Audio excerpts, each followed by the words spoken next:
என்னங்க நைட்டுக்கு என்னங்க செய்யட்டும்? உங்களுக்கு பிடிச்ச ரவா தோசை செஞ்சிரவா? என்ன வேணாலும் சமமா, எதா இருந்தாலும் சாப்பிட தானே போறேன். சரி, நான் வெளியில போயிட்டு வரேன். நில்லுங்க, எங்க போறீங்க? ஏய், எங்க போனாலும் உன்கிட்ட சொல்லிட்டு தான் போகணுமா? எங்க போறீங்கன்னு கேட்டேன். ஏய், அப்படியே டீ கடைக்கு போயிட்டு வரலாம்டி. எதுக்கு? அந்த 4 பேரை பாக்குறதுக்கு தானே. வேலை விட்டு வந்தா கொஞ்ச நேரம் கூட வீட்ல தங்குறது கிடையாது, உடனே போயிடுறது ஃப்ரெண்ட்ஸ் பார்க்க. அப்புறம் எதுக்கு என்ன கல்யாணம் பண்ணணும்? ஏய், தேவையில்லாம பேசாதடி.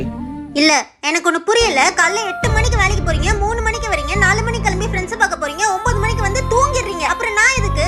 ஏய், அவனுங்க 20 வருஷம் பழக்கம்டி, அப்பனா விட்டுற முடியாது. அப்படி என்கிட்ட இல்லாதது அவனுக்கு கிட்ட என்ன இருக்கு? அப்ப அவனுங்களே கூப்பிட்டு வச்சு குடும்பம் நடத்துங்க. நான் கிளம்புறேன் எங்க அம்மா வீட்டுக்கு. போ.